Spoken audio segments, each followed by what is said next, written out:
Ladies and gentlemen, welcome to Wild About Harry, the 19th annual dinner benefiting the Presidential Library and promoting the legacy of Harry S. Truman. Please stand for the singing of our national anthem.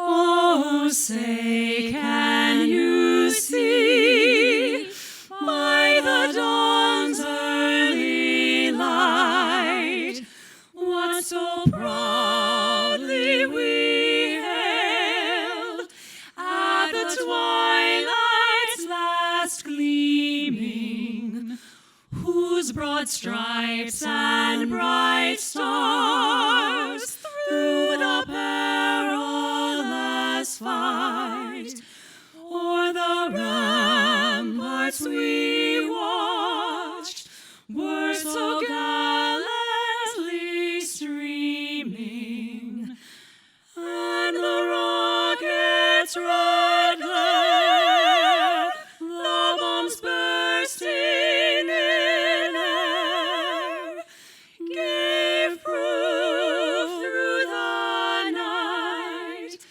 that our flag was still there. Oh, say, does that star-spangled banner yet wave o'er the land of the free and the home of the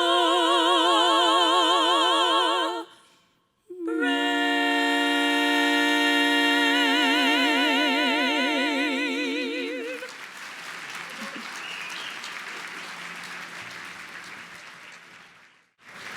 Ladies and gentlemen, please welcome to the stage the 2018 Wild About Harry event chairs, Betsy and Tim Triplett.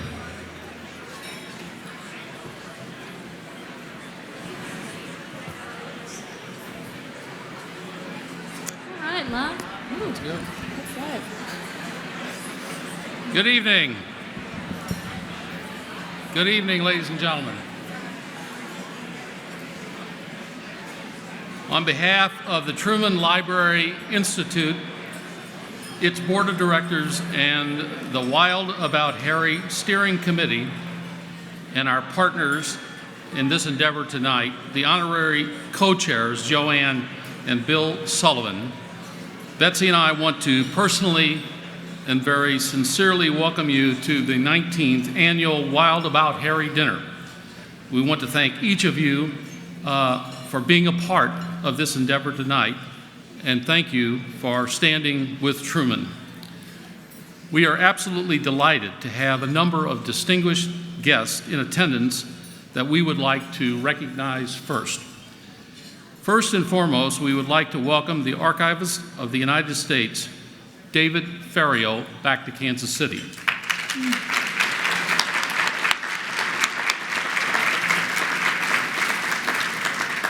David, we want to particularly thank you for traveling here tonight, for your support of our community and our library. It's very much appreciated. We'd also like to thank Independence Mayor Eileen Ware for joining us. Mayor, thank you for all your efforts that show the City of Independence stands with Truman.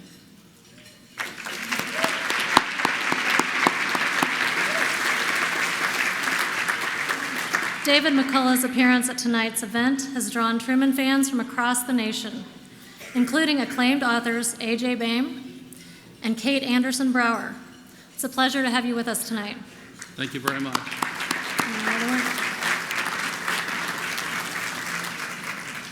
This evening, we would also like to recognize the Truman Library Institute's board chairman, Clyde Wendell, and all of the members of the hardworking and dedicated Institute Board of Directors. I'd like to ask each of those individuals to rise and be recognized.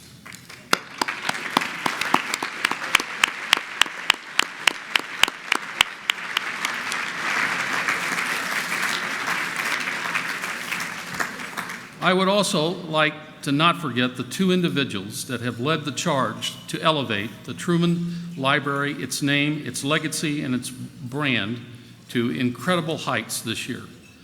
Dr. Kirk Graham, the director of the Harry S. Truman Library and Museum, and Alex Burden, executive director of the Truman Library Institute. These two have forged a real, lasting, and professional partnership that benefits the library and the Institute, and we would like to recognize them tonight as well.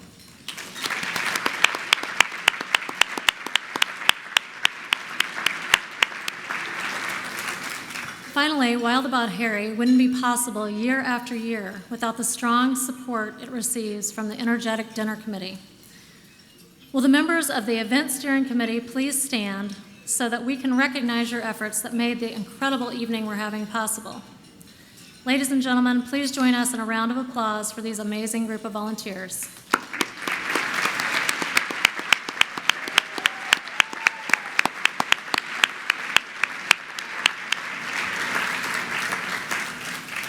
Like many of you, Betsy and I look forward to this event each year. And each year we wonder how the Truman Library Institute is going to top the previous year's success and its excitement.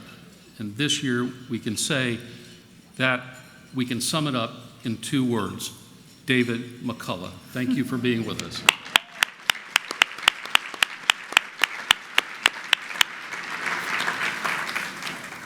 Ladies and gentlemen, we have an extraordinary evening planned.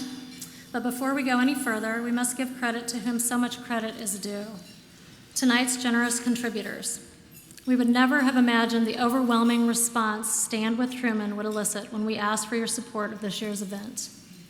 We want to thank tonight's presenting partners, the Evans family, Jean and Tom McDonald, and Marnie and John Sherman.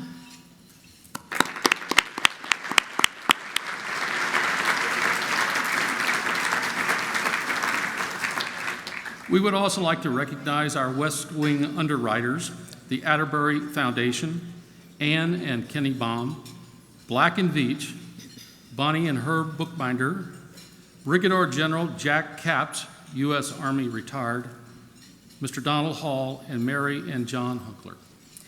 Kansas City Southern, the McNeil Family Foundation, James B. Nutter and Company, Paige and Bruce Reed, Pam and Buzz Willard, the J.B. Reynolds Foundation, the Sosland Foundation, Waddell and Reed Financial, and Jack F. and Glenna Y. Wiley Charitable Foundation, Midwest Trust, Brad Bergman, and Tom McDonald.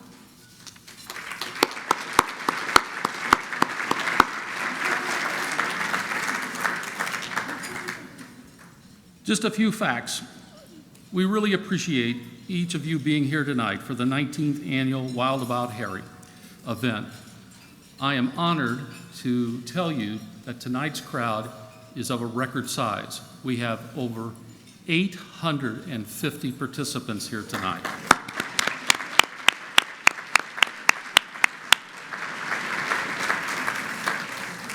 We have also received over $523,000 in contributions as a result of dinner tonight. That is terrific.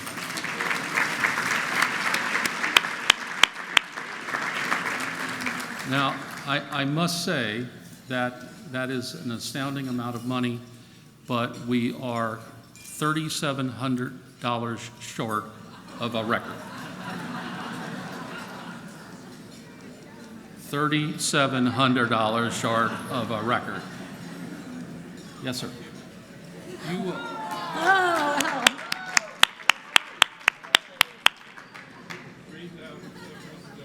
That's correct. Oh, yay.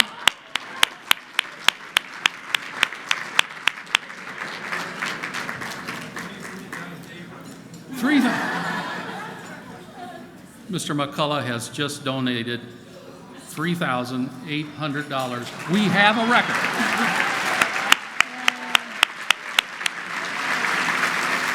That's great.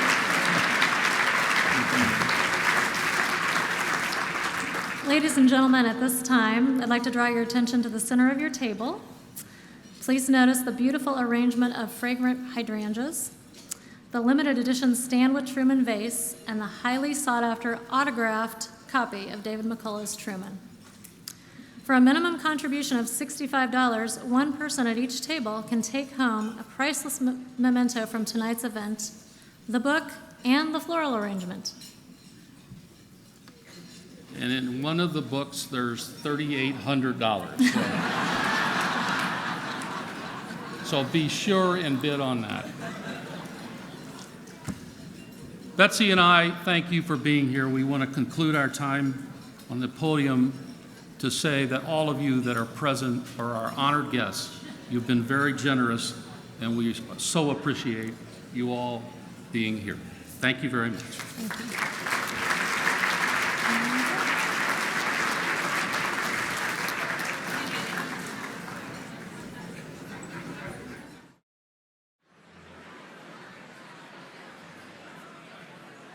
Ladies and gentlemen, sit back, relax, and remember why you're just wild about Harry.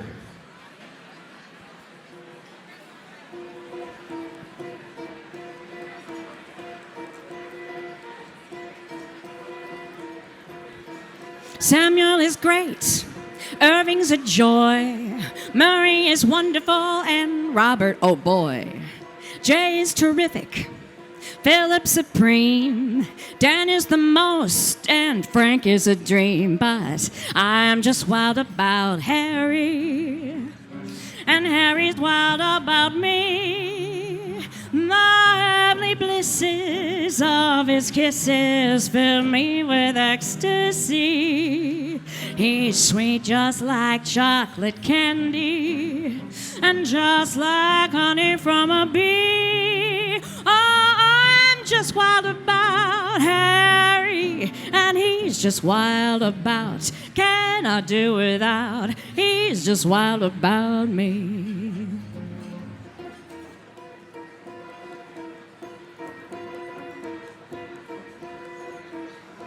There's Barney and Jim, Shelley and Mike, Lenny and Pete, and others I like Manny and Milt, David and Jack, Malin and Tony, and Barley and Mac. But I'm just wild about Harry, and Harry's wild about me. The heavenly blisses of his kisses fill me with ecstasy.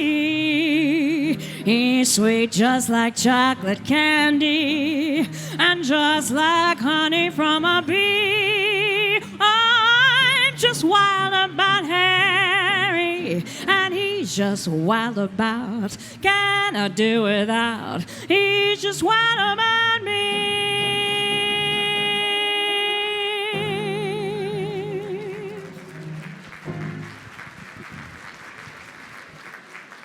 Please welcome to the stage Truman Library Institute Board Chairman Clyde Wendell.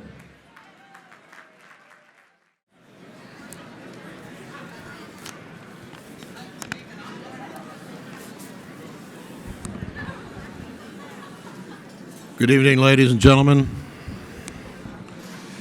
and thank you for being here this evening in support of the 2018 Wild About Harry dinner.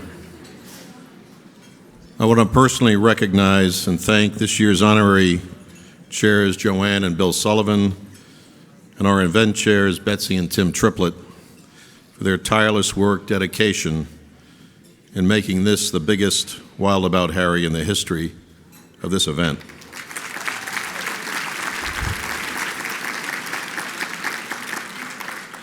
With over 850 attendees and a record amount of dollars raised, thank you, Mr. McCullough.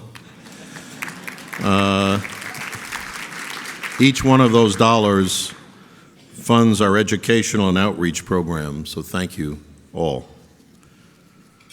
For the better part of a century, Americans have been asked to stand with Truman, perhaps first within the famous Battery D, moving up the Meuse-Argonne battlefield, later on a town square in Independence running for county judge, still later running for the Missouri Senate seat, or being chosen by Franklin Roosevelt. as his running mate in 1944, and certainly on April 12, 1945, when President Truman felt the entire universe had fallen on his shoulders and asked for a nation's prayers in assuming the role as our nation's 33rd president. Tonight, 73 years later, we once again are asking you to stand with Truman. And I can assure you, your response is just as important today as every vote was in that historic 1948 election.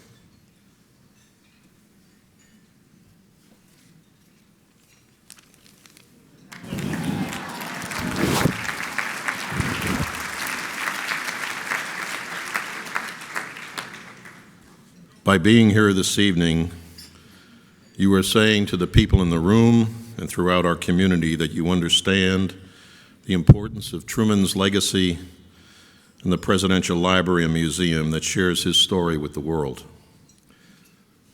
What Harry Truman wanted was a Presidential Library and Museum to study the presidency, to study democracy and the civic and civil dialogue of America. How do we as citizens play a role in this grand democratic experiment that the Founding Fathers envisioned over 240 years ago? How is it today that we as citizens can ensure that we stand united in protecting the freedoms we value, treasure, and have sacrificed for? By your presence this evening, you are saying that you stand with the authors, the educators, and historians who use the lessons of Harry Truman's life and presidency to educate, instruct, and inspire each of us.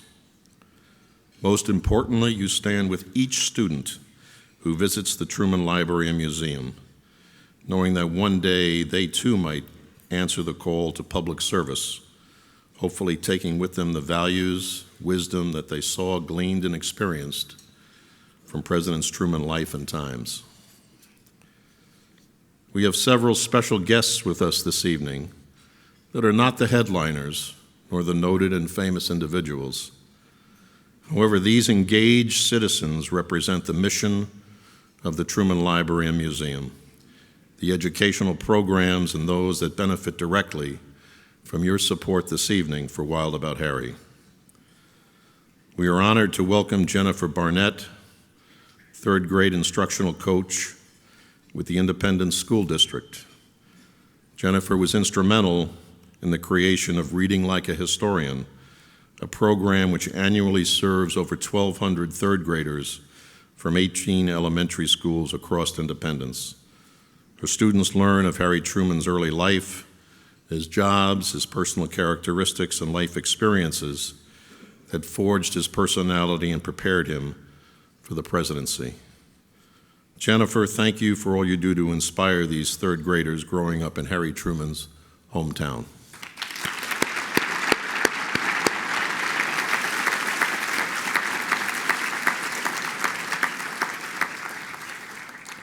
Since 1998, the Truman Library has served as a regional site for the National History Day competition. Nationally, over 750,000 students compete in this very competitive and rigorous exercise. Tonight we have with us Erin Lowe, a competitor in last year's competition, a competitor who currently is a senior at Pembroke Hill High School. Tonight I am honored to present Erin as the 2017 National History Day champion in the individual performance category. Erin, you have made your family, your school, and this entire community proud.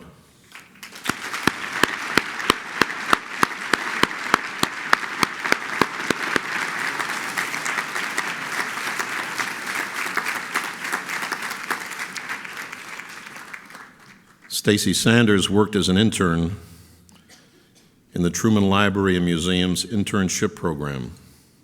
The learning experience she gained working at the museum's collections area during the summer of 2013, including curating a temporary exhibit of the USS Missouri, prepared her for her current role as a museum technician in the George H.W. Bush Library in College Station, Texas.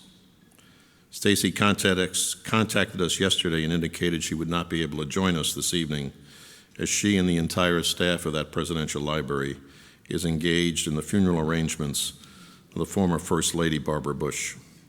Stacy is a perfect example today of an engaged and committed young professional.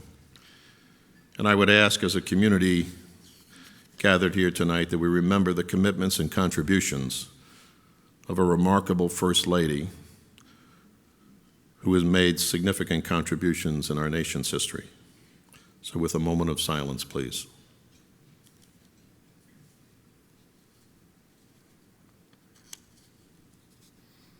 Thank you. Part of Betsy and Tim Triplett's remarks included welcoming author A.J. Boehm to this year's event. What they didn't say is that A.J. joins us tonight as a representative of the Truman Library Institute's Research and Grants Awards program. In 2015, A.J. received a research grant, which subsequently resulted in the writing of his acclaimed 2017 book, The Accidental President, Harry S. Truman and the 4 Months That Changed the World. Since 1959, the Truman Library Institute has provided grants totaling $2.7 million to emerging and established scholars, including A.J. Boehm, whose contributions illuminate the critical and unimaginable issues facing Harry Truman in the very early days of his presidency. A.J., thank you for joining us this evening.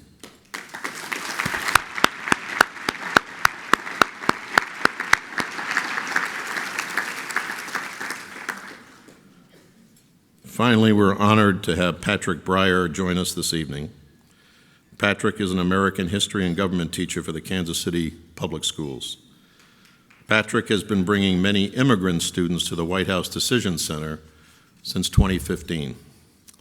Patrick is thrilled to be here and extremely thankful for the generous support of the evening, as the funds raised this evening fund this critical and acclaimed program. He also wanted us to know that a former student of his, currently enrolled at Missouri Western, was a young man who grew up in a refugee camp in South Sudan. That is the American dream. Thank you, Patrick.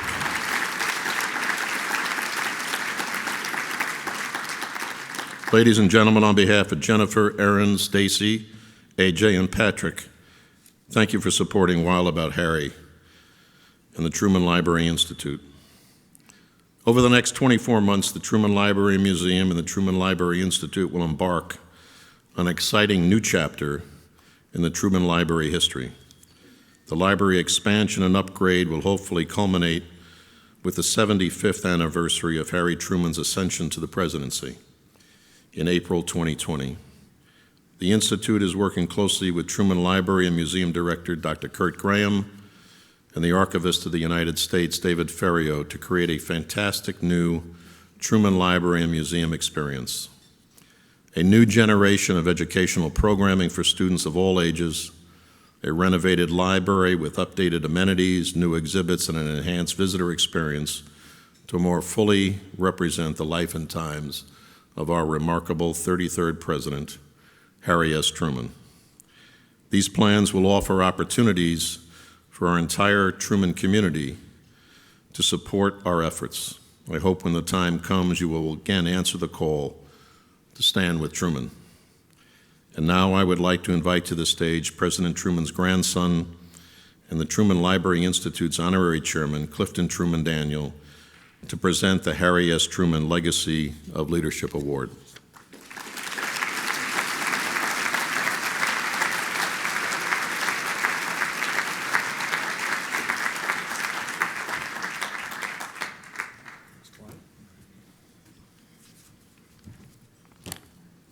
Thank you for the introduction, Clyde, and thank you for your leadership and your hard work and dedication.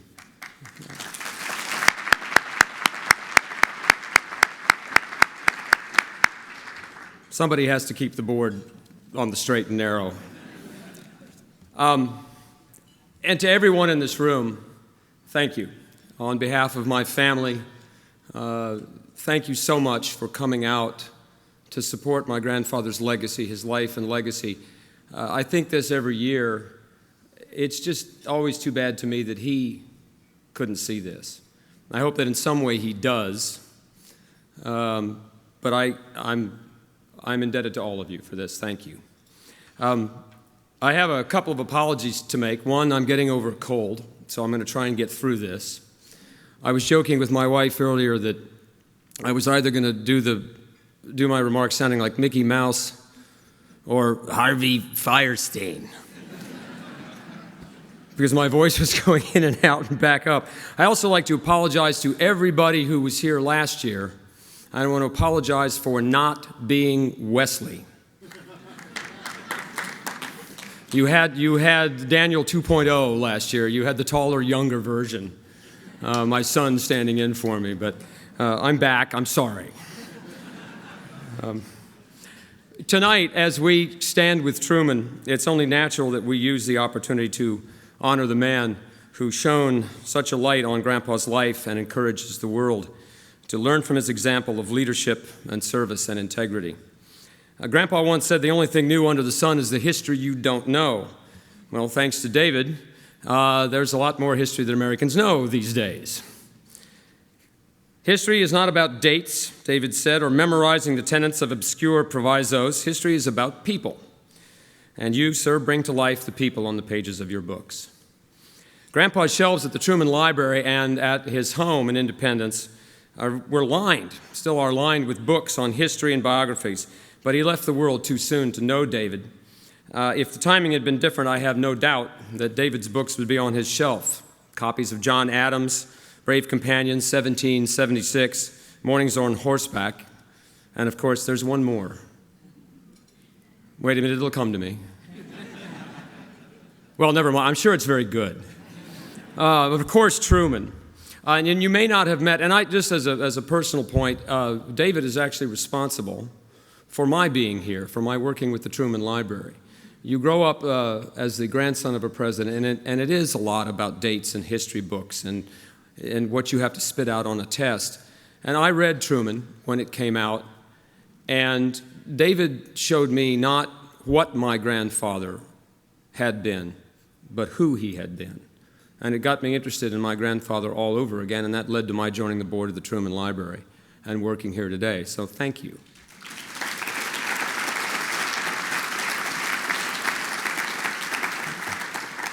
You may not have met my grandfather, but David's biography, if you read Truman, you will feel as though you had met my grandfather. In a 1992 review of Truman, Mary McGrory wrote in the Washington Post, "Truman walks off these pages as spruce, smiling, crisp, straight-talking, secure, decisive, someone you'd love to be able to vote for today."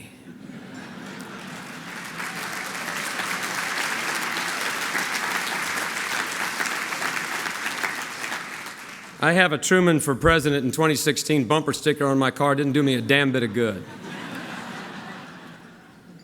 And Russell Baker had a great comment on David's book on Truman, which I can attest to. Baker said, "It's a great book if you don't drop it on your foot." I still have the creases on my. I'd read it at night, and I still have the creases across my chest. To do that 10-year project, David was in the Truman Library's research room on and off for 10 years, beginning in the winter of 1982. The time he spent in Independence researching and writing this masterpiece helped him better understand his subject. And the locals were eager to help in any way they could when he placed a notice in the Kansas City Star asking to interview anyone in the area who had information about Truman, especially the Pendergast ties.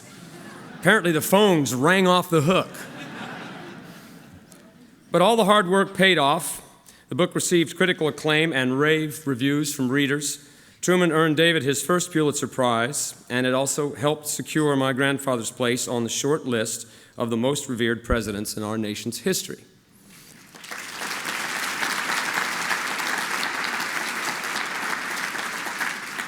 Some years ago, the list had him number 5, I believe, behind Washington, Lincoln, and both Roosevelts.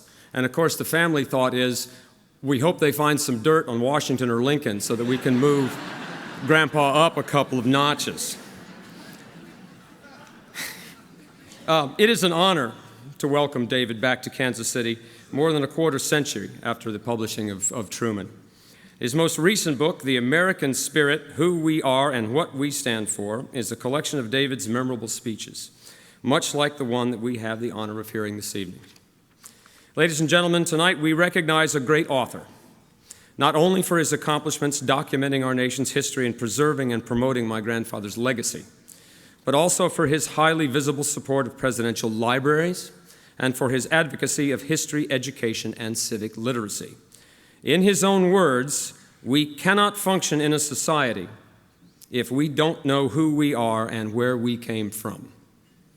David McCullough's passion and unwavering support of presidential libraries has helped those national treasures, has helped raise them up and inspire a new generation to fall in love with history, just like my grandfather did.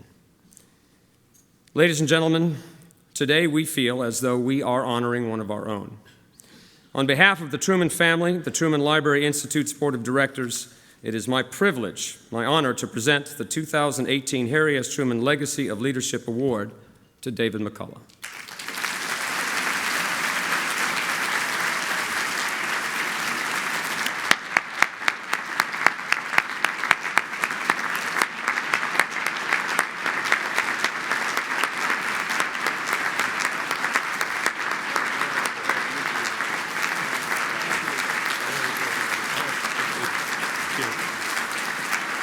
Thank you.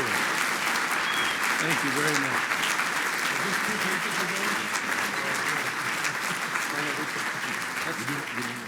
No, we don't want to drop it. No. Where's our photographer? Here, should we step to the side, or we got a podium in the way here? Don't. Okay, thank you.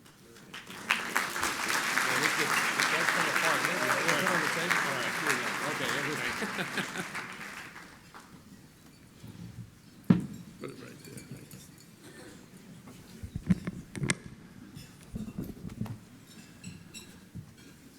Good evening, and thank you very, very much.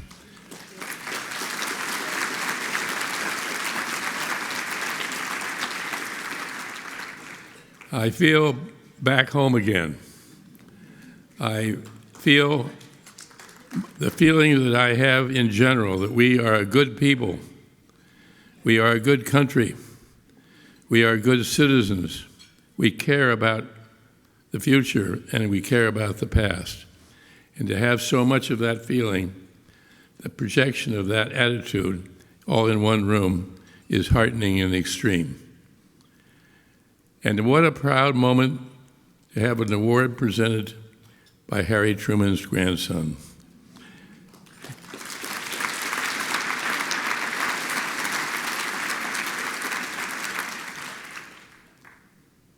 History is about people. History is human, when in the course of human events. There's a saying that, well, gone but not forgotten. My very strong feeling, and I have reached this conclusion more and more, if they're not forgotten, they're not gone. And as long as we don't forget people like Harry Truman and what they stood for and what they braved and what they left us in the way of a legacy to live up to, as long as we do that, we'll be on track. We will be continuing with the American mission.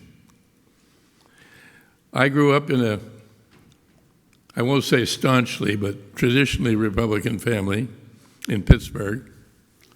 And at 15, in 1948, I was a junior in high school, and I was very interested in politics and the election of 1948. And I tried to stay awake to hear the outcome. I don't think the word came through till about 2 in the morning, but I was too tired, fell asleep. And the next morning I got up and my father was in shaving, and I went into him and said, Dad, who won? He said, Truman. like it was the end of the world. Well, about 25 or 30 years later, I was back home, and after dinner we sat down for a chat. He started in, as he often did when I was growing up, that the country was going to hell, the world was going to hell. And then he paused and he said, "Too bad old Harry isn't still in the White House."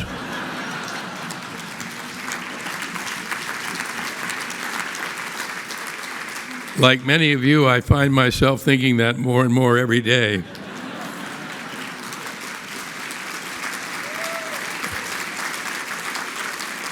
Imagine a man of character, a man of integrity, a man who spoke the truth, the man who didn't dodge the draft but went and served beyond the age that was required, and bravely, and a man who was traditionally American.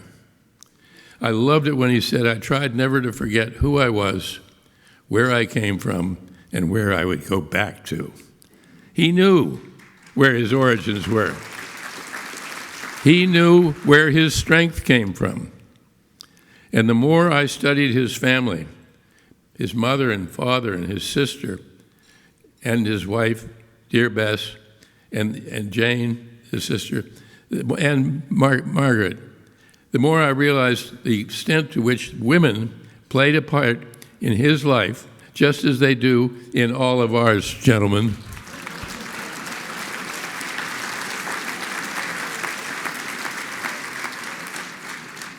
The kind of book that I write is really a joint effort. When I came out here for the first time to begin looking into the story of Harry Truman, and I met some of the wonderful people over the Truman Library, I realized almost instantly what an important part they were going to play in my work. And so it's been. If you look at the acknowledgments section in my Truman book, it goes on in very small type for pages because that many people helped. I interviewed over 125 people still living who had taken part in his administration or in his life. And then the marvelous people at the library who were so infinitely helpful over 10 years' work. Had I known it was going to take 10 years, I never would have done it. No, I really would not have. I didn't know what I was getting into. I didn't know the depth of those woods and how much time, how much work I had to do. Imagine there are over 1,000 letters between Truman and Bess. There are over 1,000 letters between Truman and any number of other people. 2,000 letters. And thanks be to the Lord, he had beautiful handwriting, clear. You could understand it. And you read those letters and you realize this was no backcountry, uneducated man from who knows where. This was a very intelligent, thoughtful man. We don't know enough about his love of music.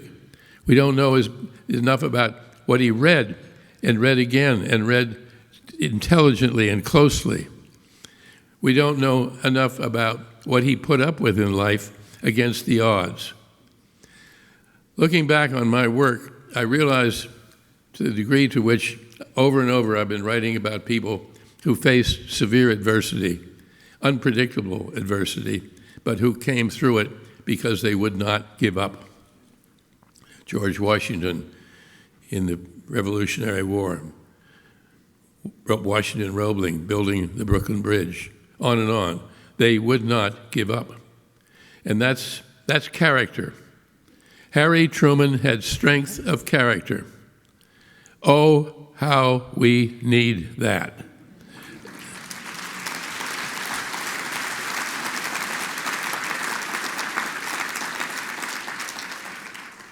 There are a number of characters in the story of Truman that, in my view, and we were talking about this at the Truman Library today, there's much to be done still.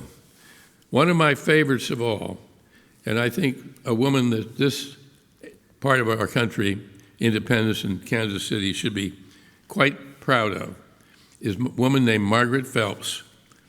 Now, Margaret Phelps was a tall, thin, old maid school teacher with her hair up in a sort of strange bun on the top of her head. And she wrote what I think is one of the most insightful, memorable statements about the power and importance of history of anybody I know.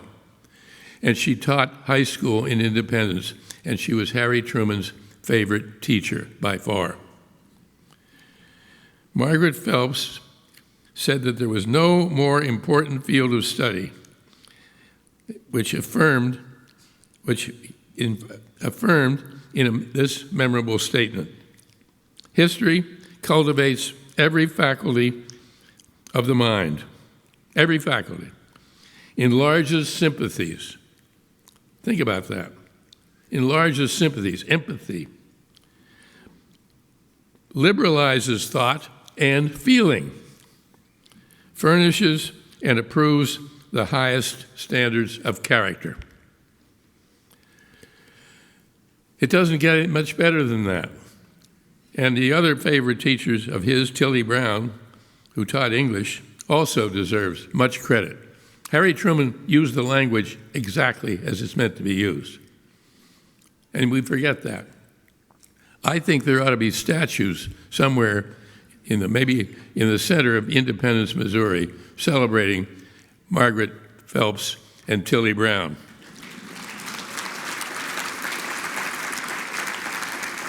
We can't say enough about the importance of teachers. We ought to recognize that our teachers are in many ways doing the most important work of any of us, because they are shaping our future.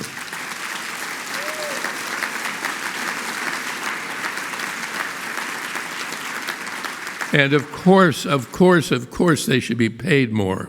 But they should also be given more credit, more respect, more honors, more thank yous, gratitude from all of us. Think of your own life, those teachers that changed your life. And Harry Truman is a perfect example of just that. And then, of course, as I'm sure you all know, he didn't go to college. He's the only one in it since then, or mostly before, who never went to college. But that didn't stop him. He was a great reader all his life. He would go to the symphony when he could in Washington, and if they were playing one of his favorites, like Tchaikovsky or a number of the greats, he would take the music with him. We don't think about that with Harry Truman. And he would go to the portrait gallery and look at the portraits of people and think about that. I like particularly how he treated his mother and his sister Jane. And one of my favorites, if you don't mind, this is in writing about other people's past and other people's lives in the past, it's very often in the secondary characters that you find the most revealing material, because they weren't in the limelight. They didn't wish to be or didn't want to be, but they were close to the protagonists you're writing about. After Truman became president, and he wanted his mother and his sister to come to Washington. This was vice president. He said, and Jane was writing to him, said, "Dear Harry, we've received so much mail I cannot remember all the details. We try to read all about what you're doing and have kept up it pretty well. I've lost 7 pounds in the last week, but no wonder. Breakfast is the only meal we have on time since you went into office. Someone called for pictures yesterday of Mama, said he was an artist from Washington. I told him I was sorry, but Mama had all the pictures she would pose for at present." Mary Jane's recurring theme through much of what she wrote was the considerable disservice he had done to them by becoming president. The immediate concern was, he was president, not vice president. Concern was whether he would get home for Mother's Day, or whether she and Mama would have to come to Washington, as he had suggested. Now imagine everything that's on Truman's mind. "Dear Harry, I do hope you can come, but if not, I feel sure we can persuade Mama to make the trip. And please tell me if you have any suggestions to make about what you would like me to bring in the way of clothes. For I want to look my best and also get Mama fixed up all right too, and it's a pretty large order on such short notice." Then May 7th, it's almost his birthday. Dear Harry, I arrived home yesterday and found Mama well and very much inclined to go Friday if possible. I'd planned to go in to Kansas City today to get whatever is necessary, but it's pouring down rain and I've lost my voice. So Dr. Graham said I should stay in. Why do such things have to happen when I have so much to do? I am hoping and hoping that I can get everything ready to go Friday. However, you call me on Wednesday instead of me putting through the call to you. If you can, call early as you can, for if I cannot go shopping tomorrow and Wednesday, I don't see how I can get it all done. He wrote her a very understanding reply. You both have done fine under such terrible blow. Now, I dearly love Bess. I just think Bess is terrific. And in many ways, Barbara Bush, who was a wonderful woman, in many ways reminds me a little bit of Bess. They were women who knew what they thought and where they stood and expressed themselves in no uncertain terms. But one of the 125 people that I interviewed was Alonzo Fields, who was the butler and bartender in the White House during Truman's presidency. And Alonzo was a very big, handsome African-American and former opera singer. He was really an impressive man, delightful man. On an evening when Bess first ordered Old Fashions, he was the head butler, and he was a proudly accomplished bartender. So he fixed the drinks his usual way with chilled glasses, an ounce of bourbon in each, orange slices, a teaspoon of sugar, and a dash of bitters. But the night following, Mrs. Truman had asked that the drinks not be made quite so sweet. So Fields had tried another recipe. This time she waited until the morning to complain to J.P. West, who was Alonzo's boss. She said she and the president, she said, did not care for fruit punch. West spoke to Fields, who the third night, his pride hurt, poured her a double bourbon on ice and stood by waiting for the reaction as the First Lady took a sip. Now that's the way we like our old fashions.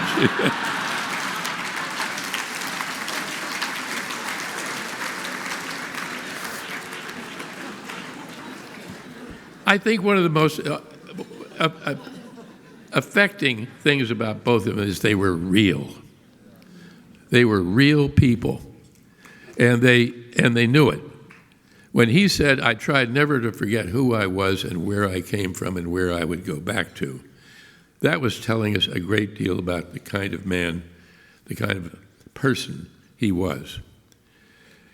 And the courage that he exhibited again and again. He wasn't a powerful speaker, and he knew it.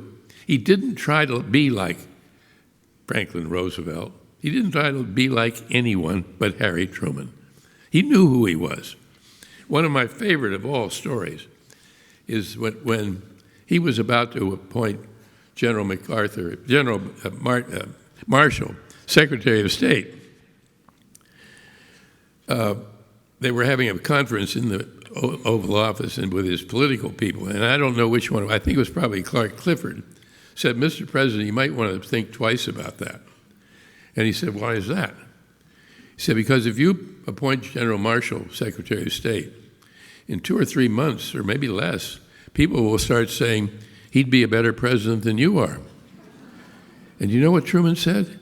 He said, he would be a better president than I am. But I'm the president, and I want the best possible people around me. How about that? No ego.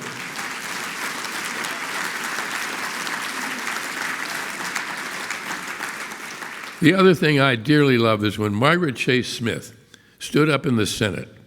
And keep in mind, Margaret Chase Smith was the only woman in the Senate, and she was new. She was a freshman. She stood up in the Senate and denounced Joe McCarthy in no uncertain terms. Bravery, calling a spade, and Truman praised her for it. Truman, of course, being of the other party. It didn't matter to him that she was a Republican. What mattered to him was that she had the courage of her convictions, and that Truman had. To fire MacArthur was considered to be absolutely to ruin his only chance to remain popular. He knew it didn't matter. He was doing what he thought was best for the country. Imagine a man who grew up in what had been a slave state with all the hangover attitudes toward black people that inevitably left the territory where the slaves were. With one stroke of the pen, desegregating the entire armed services.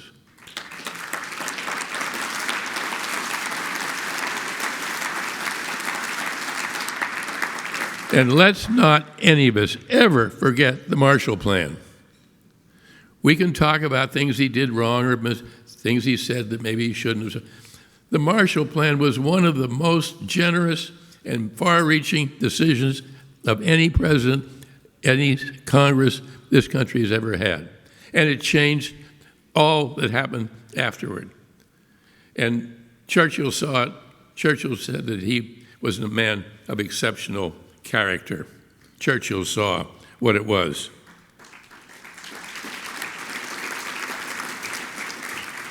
I don't know how many of you may remember this, but I want to point out that George Marshall was one of the most admirable men in our whole story, our whole history. And Truman admired him above all for a number of very valid reasons.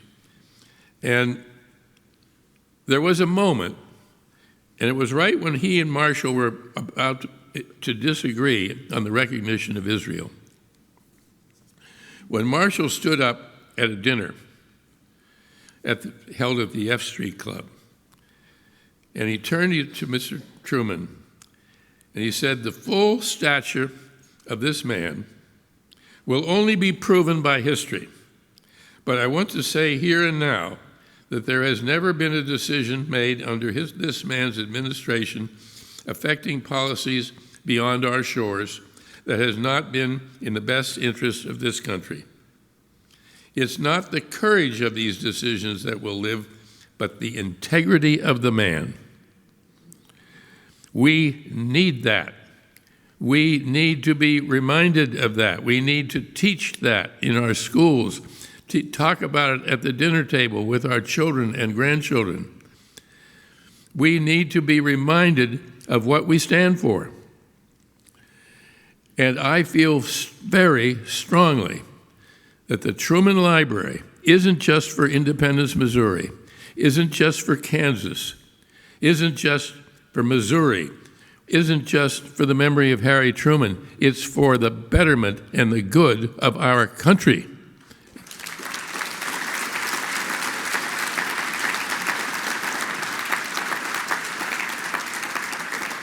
So when we give to the Truman Library, when we give to the increased influence and importance of this great institution, we are doing our part for the country in a way that I think will have direct effect, and in time to come will be felt as one of the most influential of all such tribute libraries in all the system that we have for presidential libraries.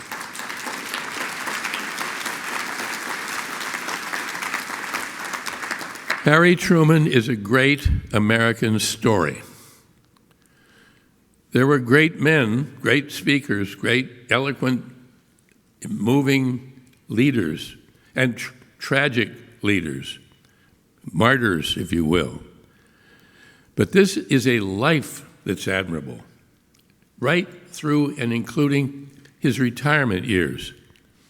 Imagine, here was a man who had no presidential pension, who had his Army pension from World War I, who had some income, to be sure, from his memoirs, but no great fortune set aside, who refused ever to take a fee for a speech after he had left the White House, who refused ever to serve on a board at a fat fee. No, that would be behavior unbecoming, he felt, to a former president, and wouldn't do it. Where has that gone? When he heard that John Kennedy's campaign was going to start having $1,000 a plate dinners, he said privately to some of his friends, "There goes democracy." How would you think he must feel when he hears that we're $50,000 a plate dinner or more than that? We have a very big problem, and here is an example that it doesn't have to be that way. And we ought to remember that and not just say, oh, that was Harry Truman. I saw him once. I was coming home from work. I was in my early 20s. I just started a job in New York after graduating from college. We were living over in Brooklyn Heights. And I got off the subway and came up in the old St. George Hotel in Brooklyn Heights. And as I came out onto the street, there was a little crowd gathered by the hotel door. And I said to somebody, what's happening? I said, well, Governor Harriman's coming. So I'd never seen a governor, and I thought, well, I'll wait. So limousine pulled up. Governor Harriman got out the back seat door on one side. And the next thing I knew, there was President Truman, who was with him, former President Truman by then. And I was standing closer than I am to you. And what really struck me is his color. He looked very healthy, and his very, very blue eyes, which were accentuated by his glasses. And he looked and seemed so real. And I've since thought, wouldn't it have been great if I could have just reached out and touched him on the shoulder and said, Mr. President, I'm going to write a book about you someday.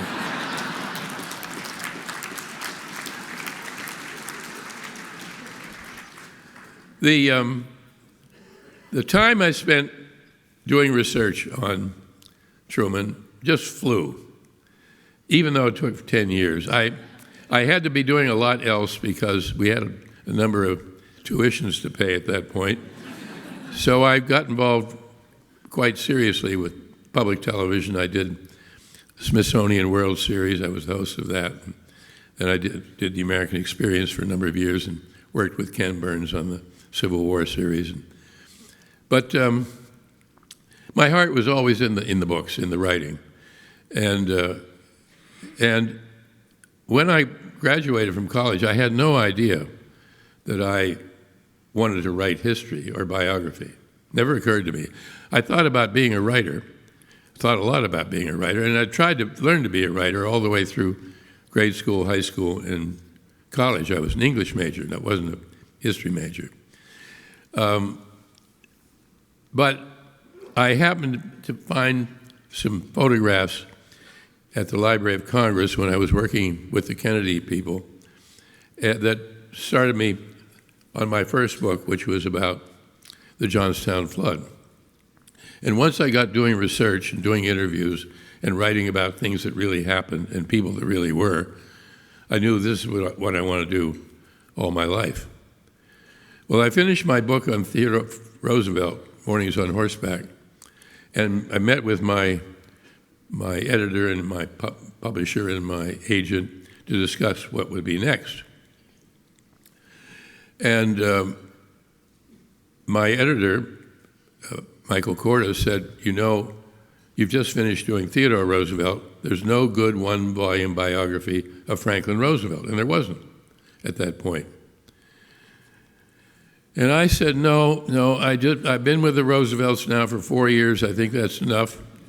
I said, if I were ever going to write a book about a 20th century president, it wouldn't be FDR, it would be Harry Truman. And I have no idea why I said that. Honestly, I didn't. It just came out of me. And all three of them around the table, that'd be great. Oh, yeah, Harry Truman. I said, wait a minute. They wanted to sign me right up. I said, wait a minute. Let me find out if Margaret will cooperate, which turned out she was very willing. And let me go out to Kansas City, to Independence, to the Truman Library and see what's there, which I did. And when I saw what was there, what is there still, I knew I'd hit a gold mine of material, like nothing I'd ever encountered before. But I come back again to the point that I couldn't have done it without the help of those people. And so I'm very aware, aside from the importance of the museum, I'm very aware of how important the staff of that library is to anyone who comes to do research, whether it's a student or a writer or anyone. And we must never underestimate the importance of that.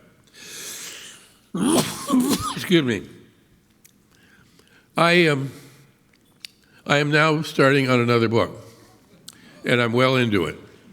And thank you. And it's about what many of you may not know much about. I didn't know much about it when I started. I have to confess, I've never written a book about any subject that I knew much about. If I knew all about it, I wouldn't want to write the book. Because the adventure is discovery, curiosity, one thing leading to another. And by the same token, while I've never known much about the subject, as soon as I got into it, my hunger just increased like pull of gravity. And I've never failed to find material that nobody ever discovered before, or if they did, they didn't realize the importance of it.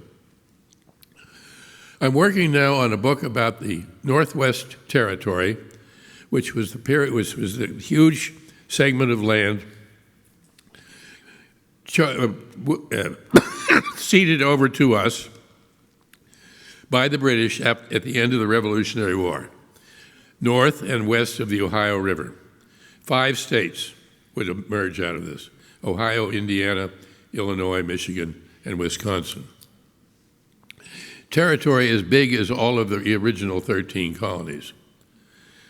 And one amazing man who'd had no prior experience in being a lobbyist or selling an idea to a political organization like the Congress, Continental Congress, went down to New York, then the capital, and sold them on the idea of creating a Northwest Territory in which there would be, by law, there would be total freedom of religion and public support for education, taxpayer-supported education, all the way through college.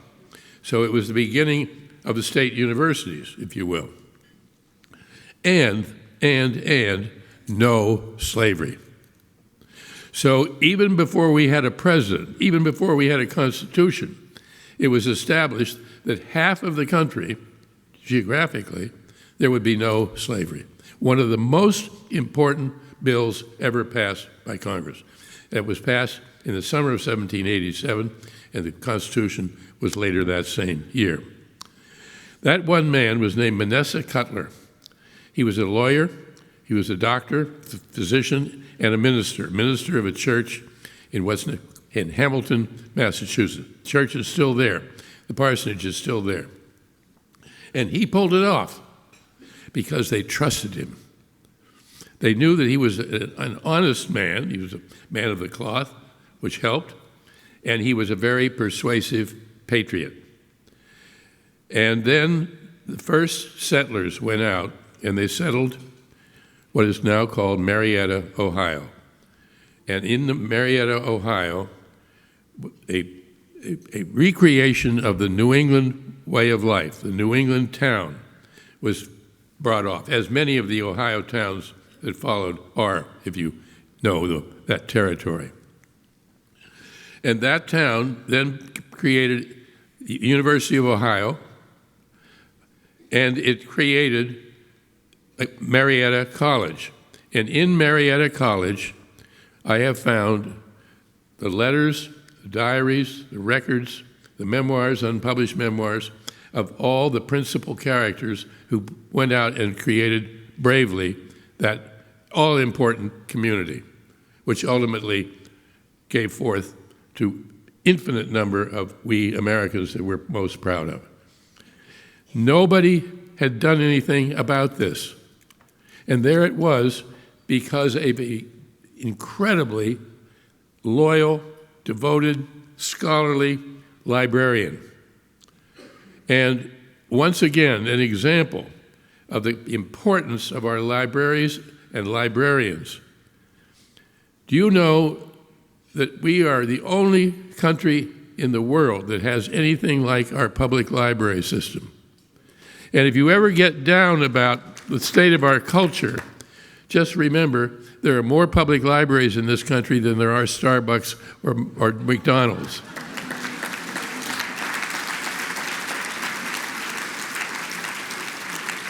And as you may know, young Harry Truman claimed to have read every book in the Independence Library before he left high school. Harry Truman didn't go to high school, but Harry Truman never stopped learning. Harry Truman, in many ways, was far better educated in Independence High School than many young students today are being educated in our colleges and universities. We have to go back to required courses. In 80% of the colleges and universities in the country today, history is no longer required. Big mistake. One of the reasons I've stressed this importance of required courses is because I think quite adamantly that young people should learn fairly early on that some things in life are required.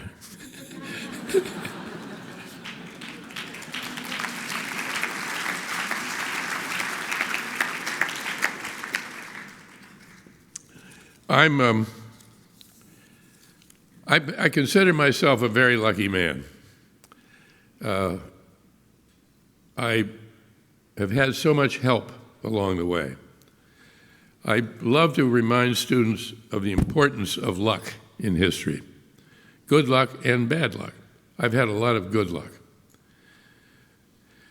And maybe the luckiest thing in my whole life, not maybe the luckiest, is my editor-in-chief, my chair of the ethics committee, my chairman of the treasury, my wife, Rosalie.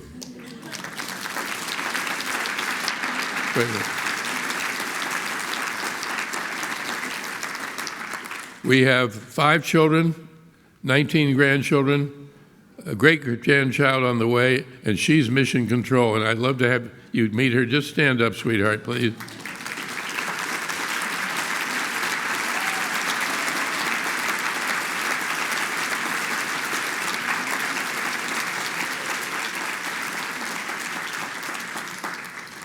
I want to thank all of you for taking pride in and taking a part in the institutions of your community, including the Truman Library. It's important, and it will have a long-reaching effect. I love coming back here. I love the attitude of the Midwest and good people doing good work for good reasons and being effective not just in their professions or their careers, their businesses, but in raising families and doing it with all their best instincts and highest motives. Keep it up. On we go. Thank you.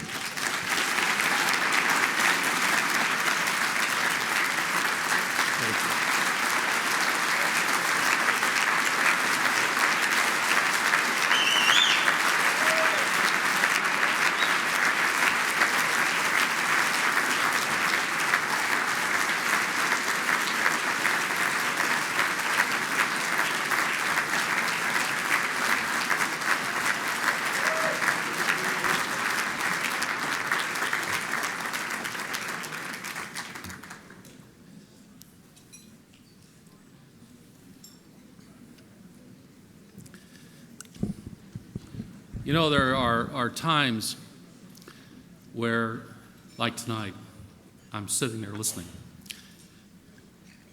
and you just can't even express how wonderful it is. It is so special, and it is so wonderful, and we owe you a debt of gratitude.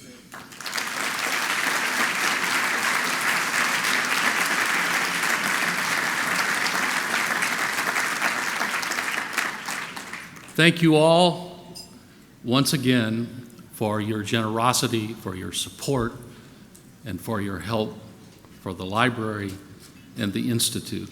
We are so grateful that you're here and that you help us every day. Thanks so much. I hope you had a terrific evening. Don't forget the centerpieces. Good night.